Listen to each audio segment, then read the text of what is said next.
Great to be with you all today. Thanks for letting me join, and as you can see, it's been a little bit of a crazy time on our family front.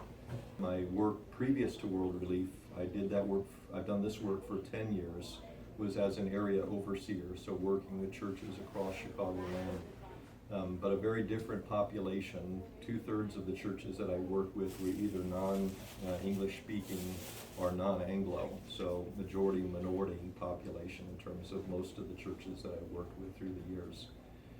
So my coming to World Relief really was a next chapter in thinking about how to help what has become a mega trend that we're going to learn a little about today in terms of what's happening in our world and displacement and how that's impacting our world.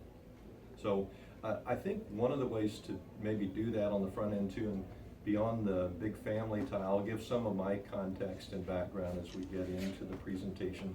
But I'd love to help people get a picture of those that we're serving through a video on the front end. So I've got just a couple minute video I'd love to show you all that I think helps you think about it from their perspective, not just from our perspective.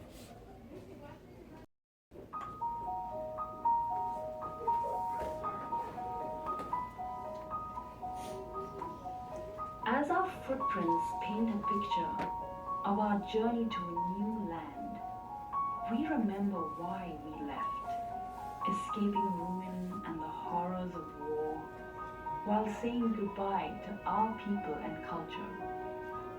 Our journey began when the explosions arrived at our doorstep, when survival consumed our thoughts. For some of us, our journey began when we could no longer hope for our future. And for others, it began because we were once the tired, the poor, the huddled masses yearning to breathe free.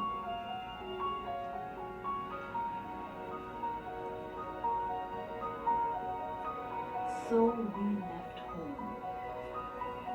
We left our community, the laughter of our friends, the songs of our nation, the teaching of our schools, the taste of our food. We left everything. Hoping for safety and freedom, we traveled hundreds, thousands of miles, often in bleak conditions, just to land on these shores, to set foot on new soil. Our first steps were often met with unwelcoming eyes and cruel words, but we have discovered so much more. We've received warmth, generosity, and grace. You have joined us in caring for our children. Our neighbors have helped us settle into new homes. Our allies have fought alongside us for our rights, our protection, and our voice. This new land has given us her best, and we will give her ours. As much as we have received, we also seek to provide, to strengthen this great nation, creating opportunity for every man, woman, and child. So let us write a new chapter of our story, together, welcoming as we have been welcomed, defending and empowering people from every birthplace and heritage, and really stand together to pursue peace, justice, and equality for everyone who calls this great land home.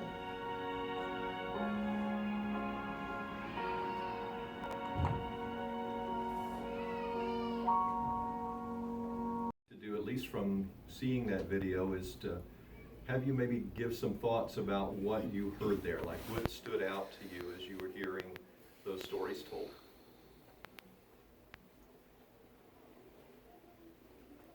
It's okay to be just lay it out there. Let's talk it through. Well, it is, they're on a journey, and in many cases, a very rough journey, right? And they're being deposited in a place where they know nothing, know no one. Yeah. So I'm sure it's a very uncomfortable and anxiety-provoking experience. And I think that it's a wonderful opportunity for us as Christians to come alongside and, really show them Christ's love. It's a difficult time for, I think, the whole immigration story. It's very volatile. There's a lot of negatives that go along with that. And so I think it's an interesting time to be talking to you all about immigration and, what these people are really going through. Okay, anyone else? I think one of the signs that was in there was all we want is a better life. So for me personally, I'm excited to try and be the hands and feet of Christ and make it easier for them. I did an event at Calvin College not long ago, and that was the whole focus of it, was really Calvin's Institute, talking really about the value of immigrants, the role of refugees, and how do we provide welcome for them. But it is an interesting time. Yeah, it's an interesting time. Anyone else?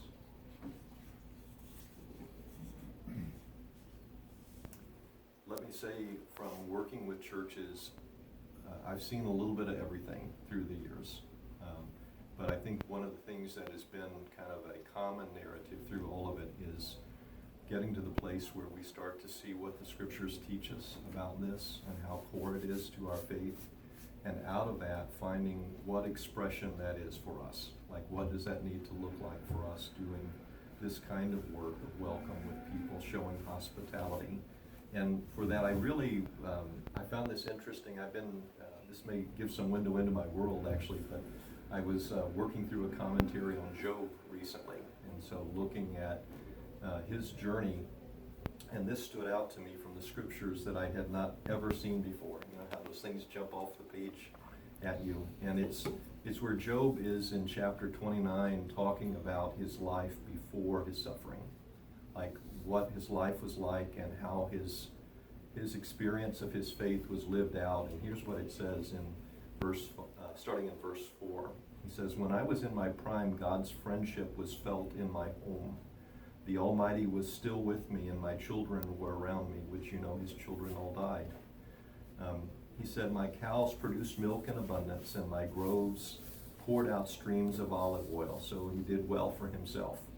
"Those were the days when I went to the city gate and I took my place among the honored leaders of the city.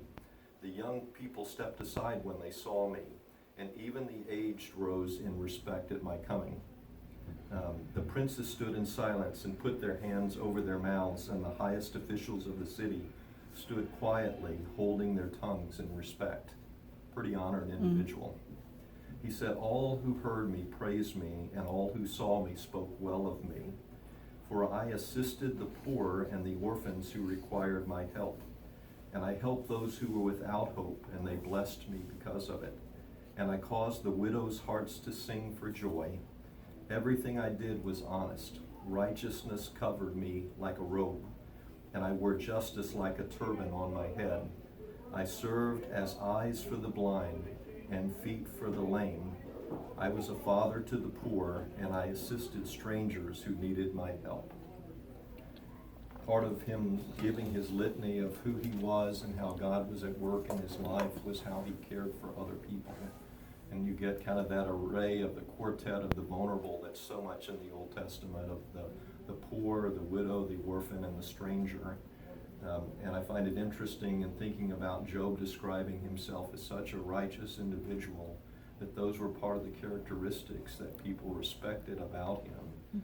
And I have to say, I think today, especially as there are, Dirk, these challenging narratives that are out in our world today, that there are things that we, I think, can do that show our faith strong and show the righteousness of God in what we do.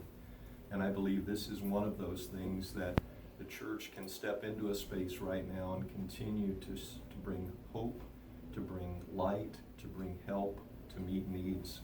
But I want to give you a little bit of my context too, so you get a little bit of my background coming into this.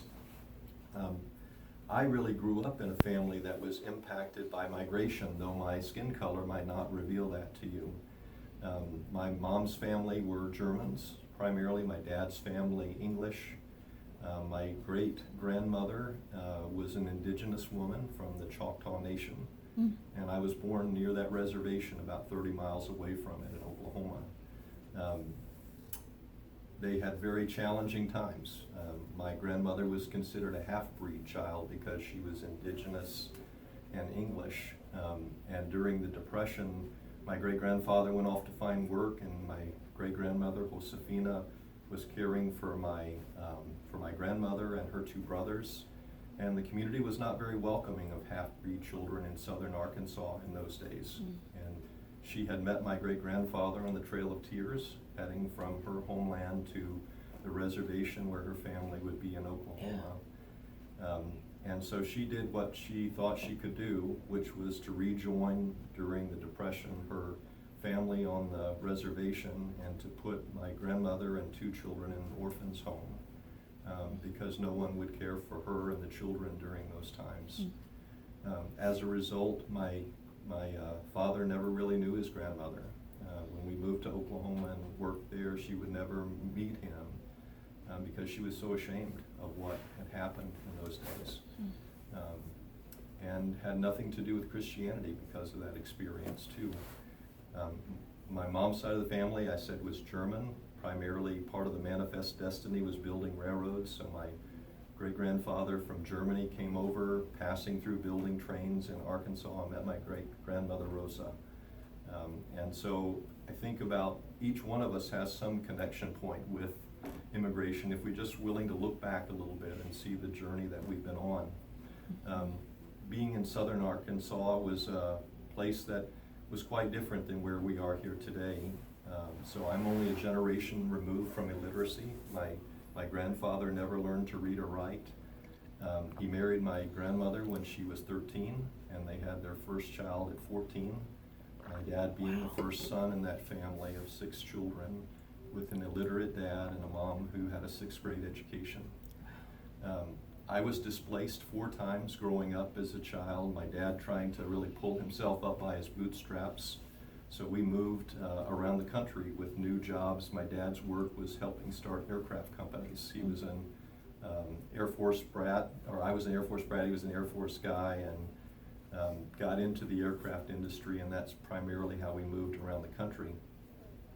As I continued my work, one of the things that continued to happen here as a missionary was working with so many people groups. I mentioned 50 plus people groups. I was part of a denomination that really struggled with crossing racial divides. And during that time, as we saw many churches growing and birthing here from the nations all over the world, I had a denomination that really struggled with how we welcome people from different parts of the world. And so there was some politics in that, and it was a painful time for me personally. But all of that, I would say, as you hear that story of my background, is part of what God did to help me wrestle with Him about how He wanted me to serve Him in a place like Chicagoland, where there are people from all over the world, and you'll see that as we get into the local context here. Let me go out to the bigger picture, though, the global context, for just a minute. The global context that I really want us to get a picture of today is really a mega trend that is happening across our world right now. Currently, there are 120 million people around the world who have been displaced. And their displacement has caused them to become immigrants to other lands. And we're going to talk about some of those categories of immigrants. That number has grown by 1 million people in just the last month as the war in the Holy Land continues. So it is a mega trend impacting our world, and we believe the church should be in that space. That number is twice the number of people who were displaced at the end of World War II, which really started our organization, World Relief, from a group of churches fasting and praying during the Lenten season about all the people displaced at the end of World War II.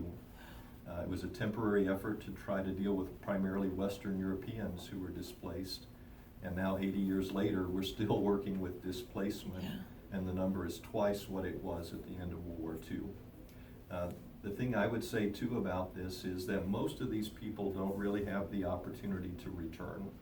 Many of them long to return back to their homeland, but there are factors that would prevent that, and we'll talk more about those. If you think about that displacement of people today, there's really 3 countries of the world that have produced over half of them, 52% of all those who are displaced in our world. Those are Syria, Ukraine, and Afghanistan. Those three settings have produced more refugees than anywhere in the world right now. What that looks like in our local context is that we have now worked with, last year, almost 9,000 people that we received here into Chicagoland who were displaced in some way and have been welcomed not just by World Relief, but by partner churches that have worked alongside those that are arriving. Last year, that represented 101 nations that came here from around the world. It reminds me of speaking at a church in Atlanta, suburban Atlanta, several years ago. And they said, we want our missionary work to touch 50 nations. And so they had asked me to come in to speak as a part of a group of speakers about that.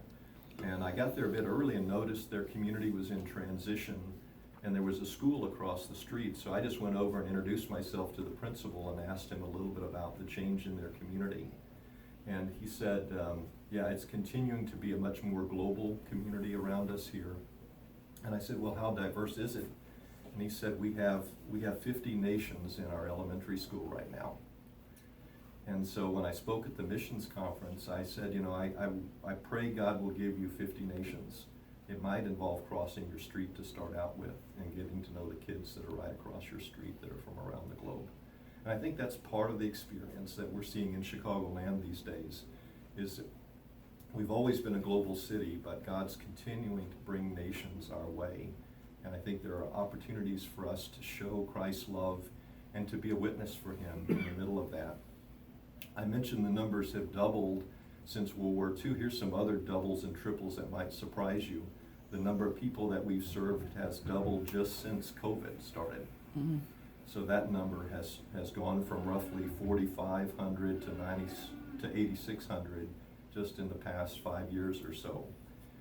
When I started working with World Relief after working in that area missionary role, the number of people that have been displaced has tripled just in the past 10 years since I've been here.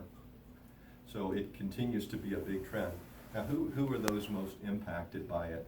I think you can think about nations, but you can also think about the people that are being impacted by that.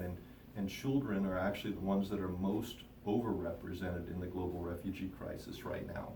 So 41% of all of those who are displaced in our world today are children, while our world's population is only about 30% children. So more children than any other group of people among refugees are impacted. And in terms of births that have happened during that time, the UNHCR, United Nations High Commissioner on Refugee Resettlement, puts the number at almost 2 million children that have been born to refugees between 2018 and 2022. So almost 400,000 a year born to refugees. Sometimes those are born in refugee camps.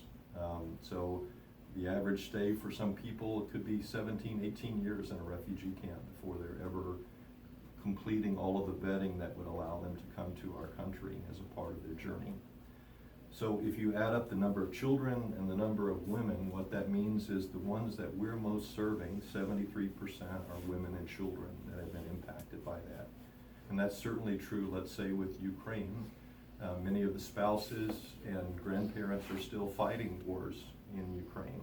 And so it's their wife and children who can no longer live on the borders in Moldova, Poland, Romania that have been brought here now. And so their spouses and their children are the people that we're dealing with in so many numbers. So just to give some perspective in thinking about who they are and who's being impacted. That's misspelled, I just noticed that. Sorry, I'll correct that next time.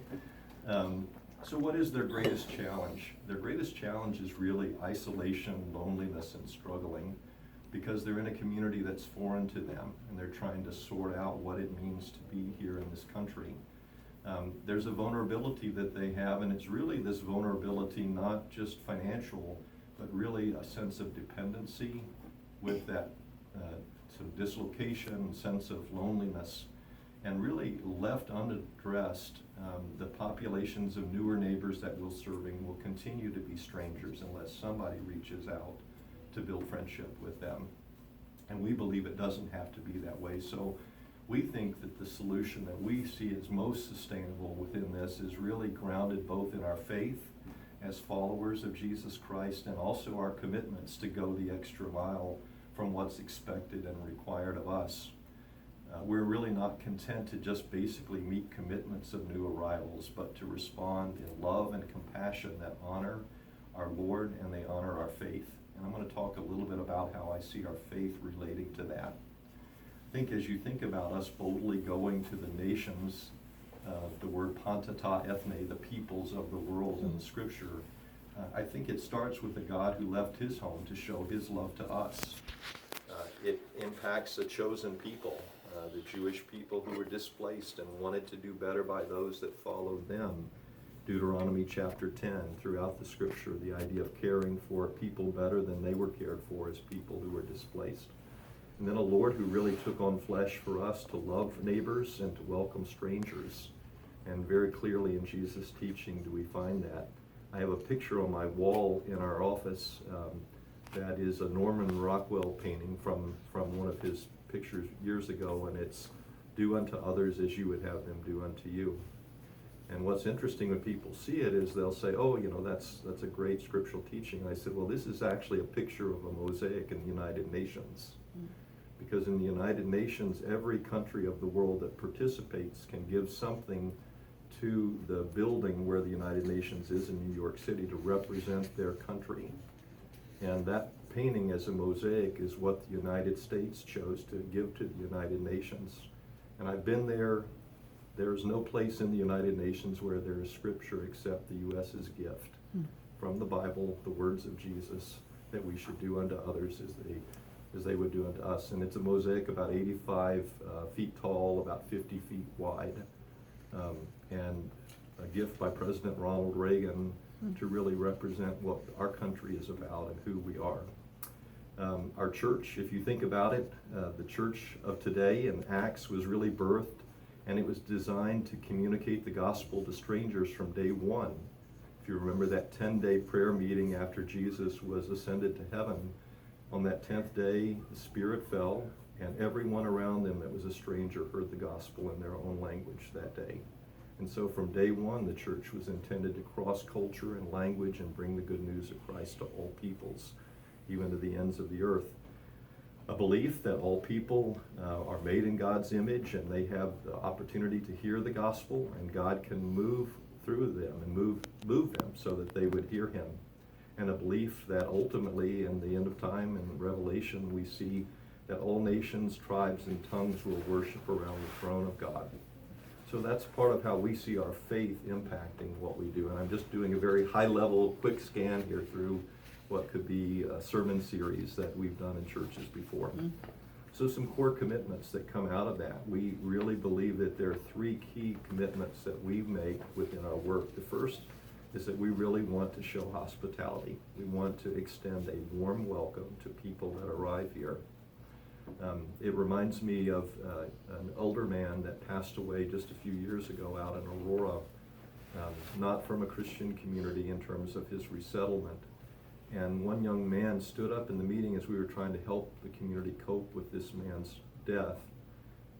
And he said, if this man's death surprises you, you must not know us very well. And that's a pretty strong statement. What do we not know? And we asked him what were we missing? Like, what are we not seeing here? And we learned that this population had one of the highest suicide rates of any people in the world. And he said it was because we were a slave class within Bhutan at that time, and we were Nepali, and we got thrown out of that country because we began to be a threat to the population there, but we were so numerous we couldn't be welcomed back into our own country. And we became a stateless people by the United Nations standards that made them resettled.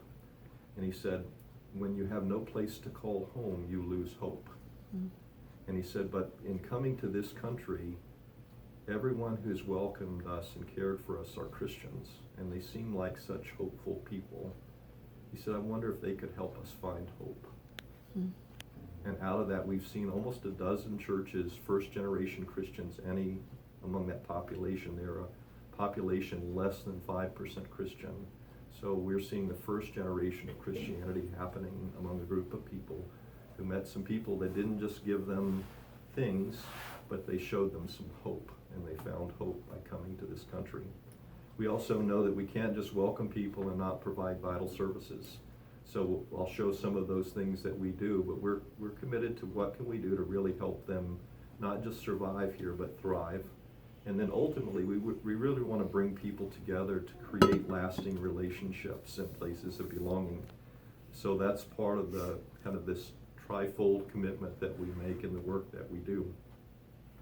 So what is our mission as an organization? Really, our mission is to boldly engage the world's greatest crises in partnership with the church. I was at an event in Hinsdale not long ago and met a guy from World Vision. And when we were talking, he said, "Oh, you're with World Relief?" And I said, "Yeah, but I'm introduced as working with World Vision as much as World Relief because people always mix up the names between the two." And I said, "I always try to explain the difference to them, but I'm curious from your perspective, how do you see World Relief and World Vision differently?"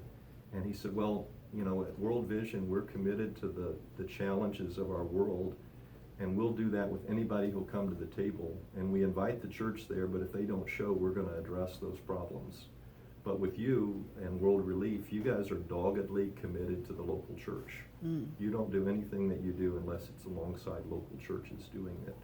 And I was proud of that. I was encouraged by that because we believe that ultimately we want to make the church the hero of our story, that the people that we're serving got to know the Christian community, got to know the church, and they were the answer to the needs that they had in coming here.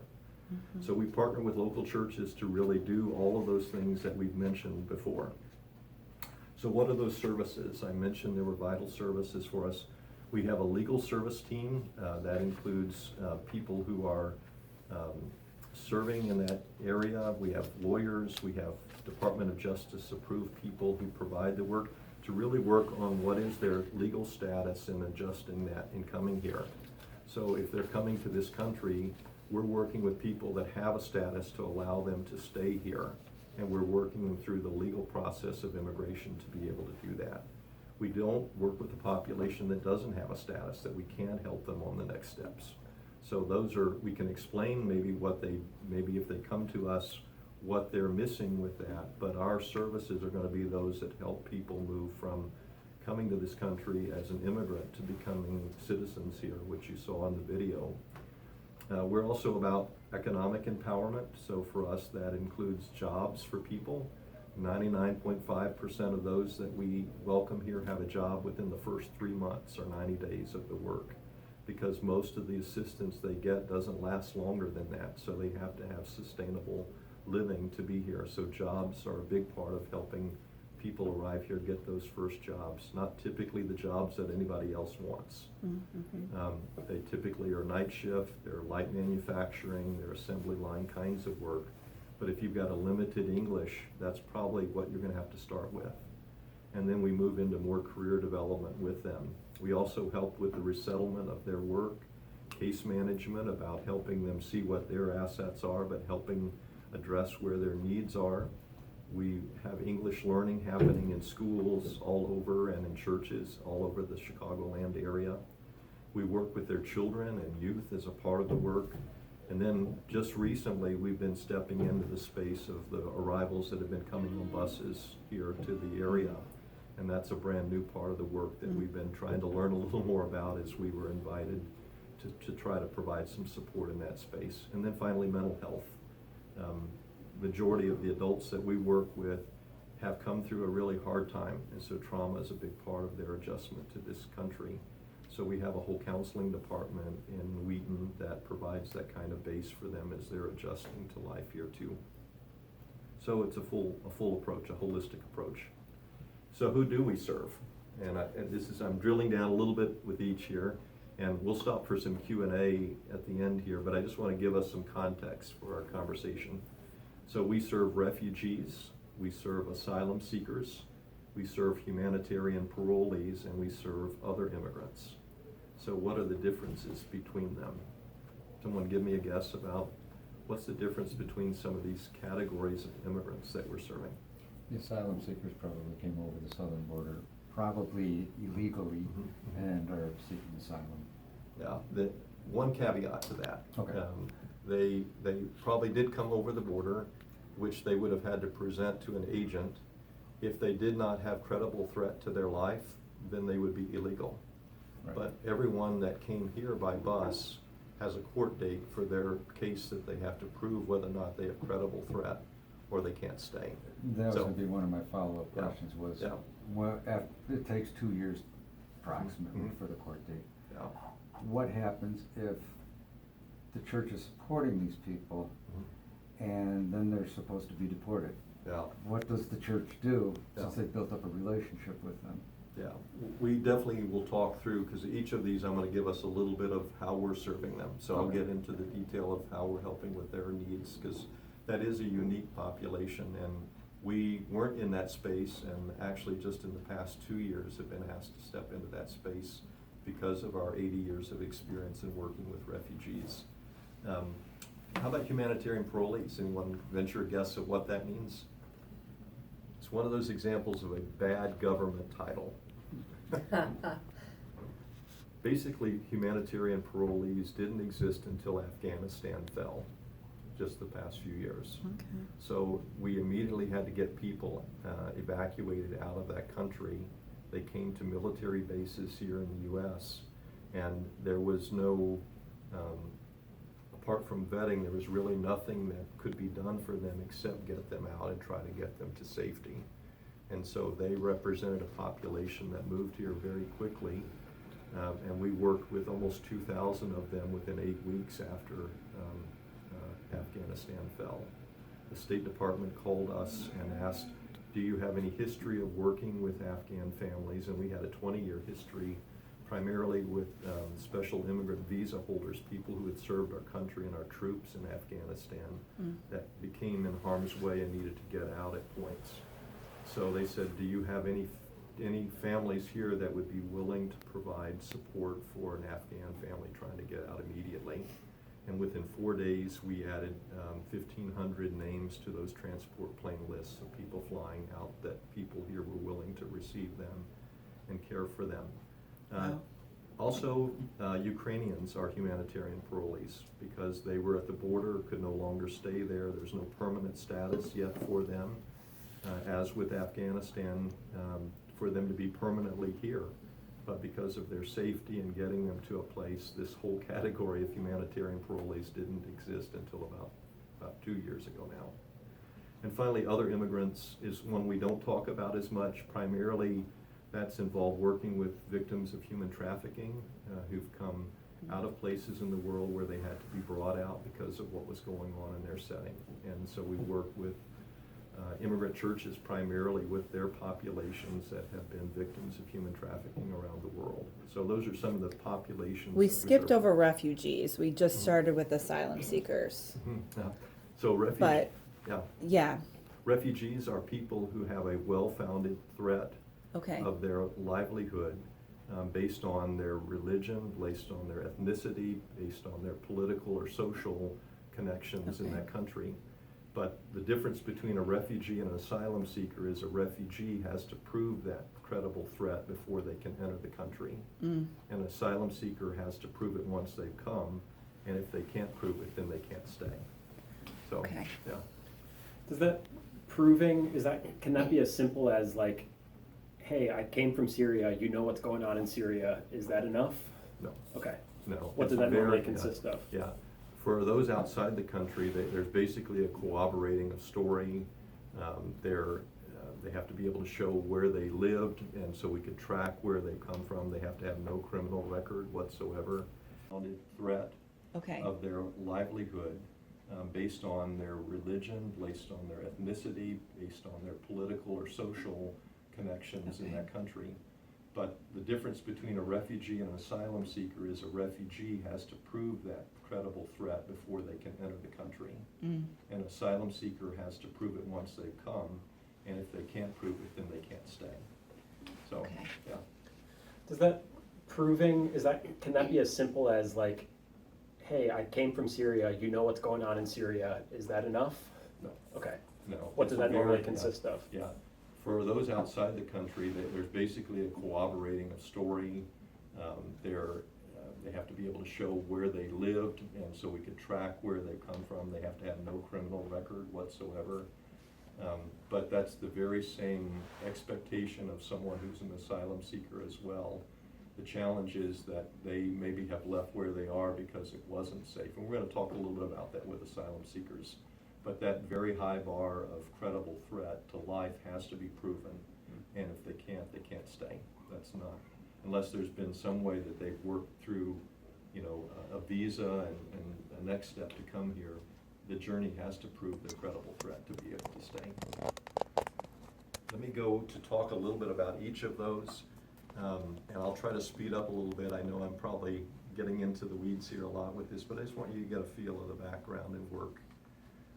Refugees, this first population, as I mentioned, the United Nations picture of doing to others as you would have them doing to you.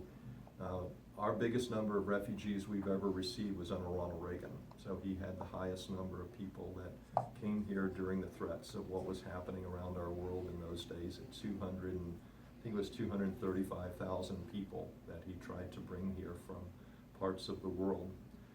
As you can see, those numbers, the blue line is how many can be received. The President of the United States sets that number every year. And then the orange number is how close we got to that each year as a result. So you see some dips there.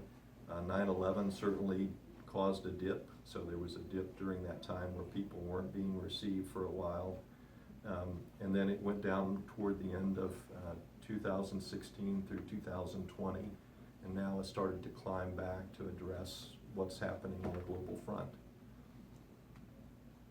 So right now we're serving record numbers of refugee arrivals as a part of our work. And what's interesting maybe for you here is that beginning in July through December, we're going to be doing that work in resettlement 10 to 15 minutes away from you here right now. We're calling it Partnership in the Park. Some partnerships in housing within Melrose Park and in Oak Park are helping us to do that, and we're working with churches right now to help us with some of those newest refugee arrivals, and we can talk more about those. Asylum seekers, to get into it a little bit more, I think it's really important to see on the southern border that we really are dealing with an American challenge, meaning Central and South American, not just North American challenge. Venezuelans displaced reached 7 million people this past year. So basically you have a country that's imploding right now and a mass displacement of people out of Venezuela. El Salvador, Guatemala, and Honduras have seen nearly 1 million people displaced. IDPs are internally displaced within their own country, or they've been seeking asylum outside their country in other places. The primary factors that are influencing that for them are economic opportunity, political instability, and pervasive organized crime within those settings. Now, to think about the push factors of this that I think are interesting, those are what may be pushing them out, but pulling them here, you may have seen this in terms of global Christianity, but the church is experiencing exponential growth within that area right now. The numbers I've seen are new churches birthing about one church every 7 minutes.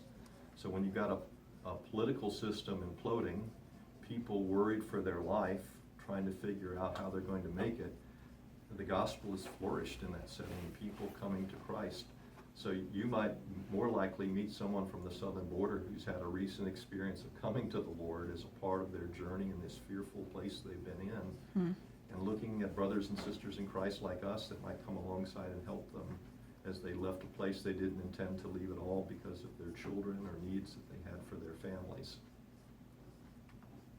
What that looks like for us locally is that on buses we've seen 38,000 people arrive into Chicagoland over the past 2 years now. And each of them, as I mentioned in terms of status, come here with a court date. So they couldn't have gotten on the bus. Their ticket to get on the bus is they had to prove enough of a threat that they could have a court date. If they had no court date, or if they don't have a court date, they don't have a legal status.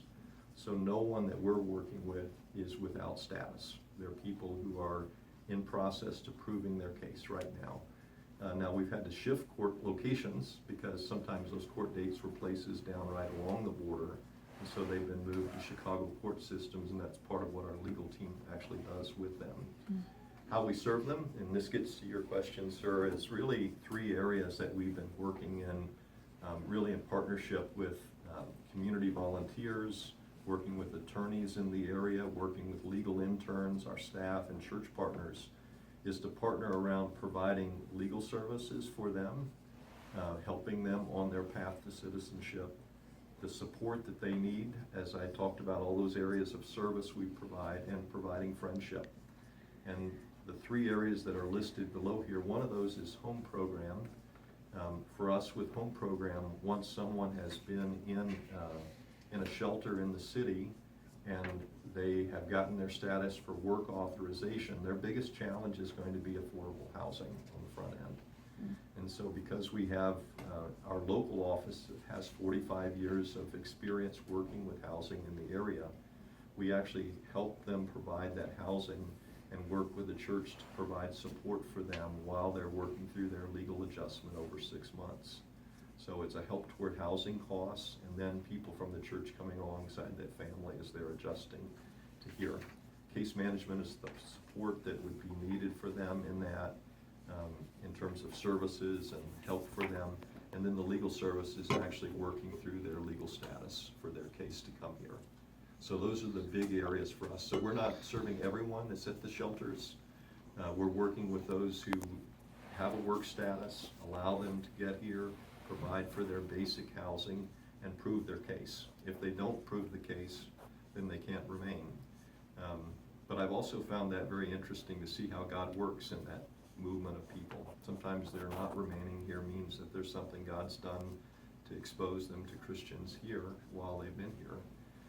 But it's still pretty early for us with this. I mean, we're just a couple years into this right now, so we've been learning more and more how we can best help.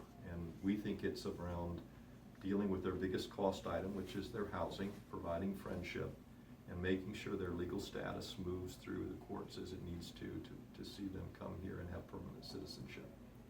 So that's asylum seekers. Humanitarian parolees, as I saw globally in the picture that I gave you on the front end, 2 of 3 nations represent half of this placement in the people of the world are humanitarian parolees, so Ukrainians and Afghans. What that looks like locally for us is that there have been 35,000 Ukrainians approved to come to Chicagoland. It's the 2nd largest place in the world that people are coming to after, in the U.S., excuse me, after New Jersey, primarily because of the long history of Ukrainians here. So one of our 40 Ukrainian Slavic churches that we work with is like 109 years old in Berwyn, Ukrainian Baptist Church. So there's a very strong Ukrainian history in Chicagoland with Eastern European life. And we were working with almost 40 of those Slavic churches to work with the new arrivals from Ukraine. Afghans, about 2,300 that have come here. So those are what the local numbers look like. Just a couple slides here to wrap up, and then we can go to Q&A. So if you want to just look at it by the numbers for us on a scale, what that means is almost 3,000 people that we provided legal services for just last year. Our family service area, almost 6,000 people served through our family service area. And then adult education, primarily teaching them English here in this country, is about 1,000 of those that we've been working with. Our active partners, about 215 churches, 1,500 volunteers from those churches providing these kinds of support and services. And then you see refugees, children served, about 364 employees and 650 jobs for them.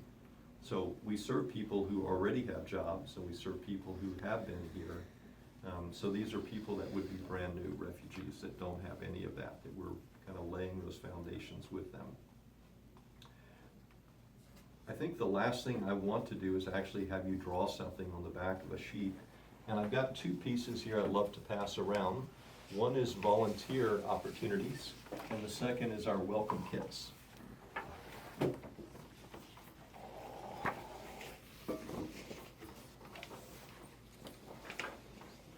you. So the shiny paper is hard to write on, so I would say maybe on the back of the welcome kit sheet, if you could divide it into 3 different categories. So maybe draw 2 lines and divide the back of the welcome kit sheet into 3 different areas.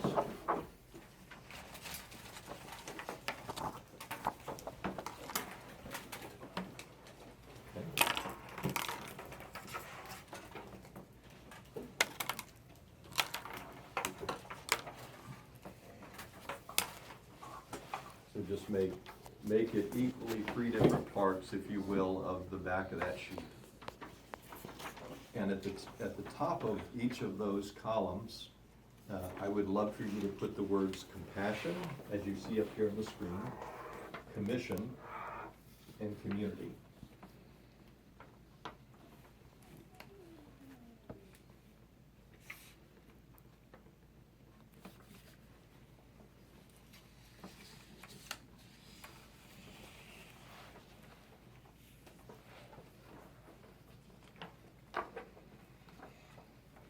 So why these 3?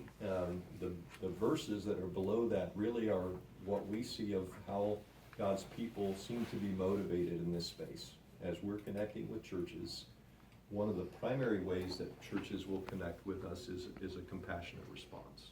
They see that we're serving the least of these.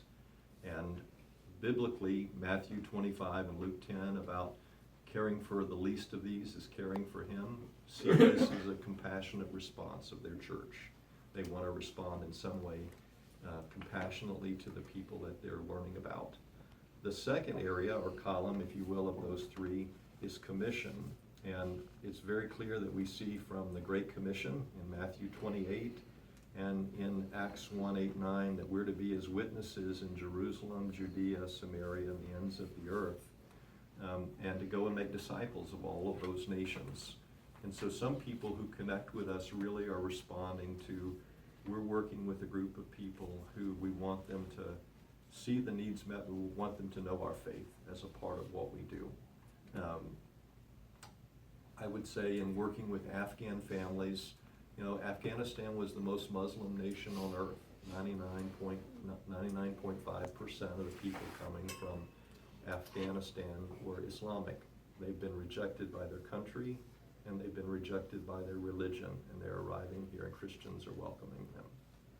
Think about what God might be doing in that most Muslim nation of the world, with the people rejected by their religion and by their country.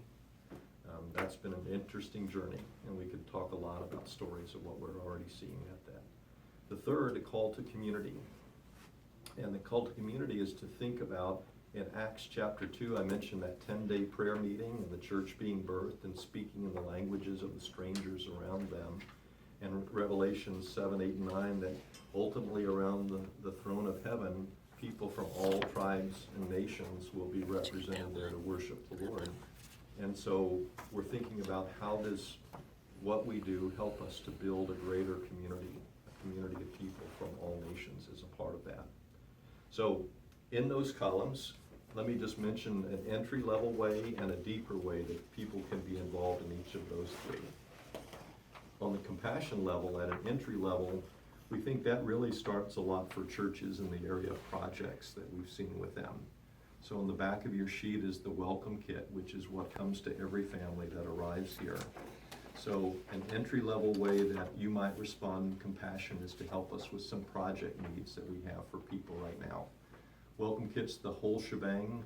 Sometimes people collect just pots and pans for us, or they want to collect what the needs are of the month. Whatever those needs are good projects, but at a deeper level, what we hope will happen for you is that you might go from just seeing what we do as projects to really thinking at a deeper level of our work of compassion about people. So from projects to people at the deeper level in compassion. And deeper for us in people work is really volunteering. So the other sheet that you have is all of the information about what it means to volunteer with us as a part of the work. We hope that as you collect things and help the church know about the people, it's almost an educational tool of projects, that they start to learn about people and they want to get to know them better. And so the people work of volunteering with us and serving directly with them is a deeper level. At a commission level, the entry level of that might be for commission, that you want to help people come to the events that you're doing. So you say, hey, we're having an Easter program, or we're having a Thanksgiving meal. We'd like to invite the people you're serving to these kinds of activities. That's a great way of helping them learn about who you are. Most of that comes, though, through the first column. You know, once you've collected things and you're getting to know the people, when you invite them to your events, because you have a relationship with them and they see that you care, they're ready to show up. And in fact, they're probably going to tell 10 other people that they've been working with that you need to come to the Christmas program here at this church. They're real people. They care about you. They want to help you in some way. Mm-hmm. Events is that entry level. The deeper level engagement on the commission front, I think, is partnership. So, as I mentioned, that death of the man in the Nepali community that happened, and the birth of the churches among them, we were quickly trying to figure out how do we support these families, and I was looking for partnerships to do that. And I was like, does anybody speak their language? And I found a pastor in Rogers Park who spoke their language. So I reached out to him and said, hey, we need help in Aurora. We've got some families out here that have gone through some really tough things right now. Could you help us? And he said, how can I help? I said, could you get anybody out here who could just connect with the families? And I said, what do you need? And I was thinking through, as a denominational leader, all the systems that might be needed, and they were like, could you help us get some transportation to get out there? Like, we're willing to come, but most of us are using public transit. So we found a van that would take them out. Found another church that was willing to pay for gas and insurance on the van. And they started coming out, and just about a year and a half ago now, we had our first baptisms. One of those, an 82-year-old witch doctor who committed his life to Christ, and now his children and grandchildren are the first generations of Christianity ever among that group of people. So, you know, from events to partnership. And so if it's a group of people arriving here and there's a church that speaks their language, we want to help connect them to that. If it's a population like I'm mentioning and there aren't any churches for it, then we have said, churches, can you come together and help us get some first church started for this group of people, because there's no church for them. And then on the third, that of community, the entry level for us in that area is training. We feel like churches that are wanting to build community around this diverse group are really trying to cross some racial and ethnic divides as a part of their church's life. And so training is a big part of that. So everyone that we work with, we don't just drop you into volunteering. There's training and coaching as a part of helping your church as individuals or as a group help the family that you're going to be serving. And so we do a lot of training and coaching as a part of that. At a deeper level, what we really hope will happen is that your church will find that this is a community where they want to be a part of, and they want to join in on what you're doing here in this setting. And so we work toward building that kind of community out of training from it. So I say these in terms of callings because I think that God calls us into these kinds of work, but maybe there's certain motivations that are there for you. And we believe that compassion is a motivation that's in the scripture for getting engaged with those we're serving. Commission could be a part of what's motivating your interest, or a sense of community crossing those racial and cultural divides to build more of a community with that. And we think those are all biblical reasons for being involved. And most churches don't just stay in one space. They may start out compassionately responding, engaged missionally at some point, and even building community out of it. And this kind of journey with churches can be over multiple years then. So it's not just we collected some kits and we're done, but we'd like to get to know the people, or we'd like to invite them to our events, or we'd like to see a church that's there speaking the gospel in their language that can make disciples who make disciples. So I've thrown a ton of stuff at you, and what I want to do is now go to just some Q&A time. I hope I've laid enough context, though, for us to have that kind of conversation. Okay, okay. Yeah, how much time do we have left? Let's say about 15 minutes. Okay. I'm just Q&A now, so really it's your questions here with what we have remaining that come to mind. And if you need to leave, you're free to Yes. go. Yeah. Yeah. So, for those of you who are in the room who haven't had an opportunity to come up to speed on any of this, and this is all brand new, I think the thing that is appealing to, when Joy came to me and we started talking about it, and we did more investigation on it and so forth and so on, is it does create a platform. You know, it's got so much structure in it that we're not creating anything in the way of that structure. We're following a structure that's already been built into this ministry. So from that perspective, it's more like we just need to plug into this ministry as opposed to try to generate kind of a ministry. Mm-hmm. The other thing is that from a personal level, you know, I was going on the trips down to Honduras. I know that there are a lot of people in our church that have gone down to Mexico and so forth. But one of the beauties of serving in those types of things is that you're really serving as a group, and you're doing it in a way that gives you an opportunity to build community within your own Mm-hmm. within the people that you're serving with. Yeah. And so how can you replicate that in a way that is local? Because a lot of people can't go to other parts of the world to have that experience. Right. Could we do things that would give us that kind of experience, but do it locally so that more people could get that exposure? Mm-hmm. So I think that there are some things built into this that make those kinds of things possible. You know, you could do it as a group. You could bring people together that just have a desire to go deeper into some of these areas, right? Mm-hmm. It's not a requirement. You know, people can serve at the more entry level and be connected and do it in that way. But the goal, I wouldn't even say it's a goal, but the opportunity to go deeper and to start having relationships with people from other parts of the world, other cultures and so forth, are inherent in this ministry, which I think is really, really powerful. You know, we don't have those opportunities as much. Having said that, another part of this is as we get better at doing some of these things, we also have Ebenezer. Right? Right. We also have Roseland. Right. And we're not leveraging those relationships maybe as well as we could. Right. So part of this is the learning, coming up the learning curve, getting more experience, getting more exposure. And then as we get the muscle memory and we get the reps in and we get a sense that, yeah, you know, we can really do this.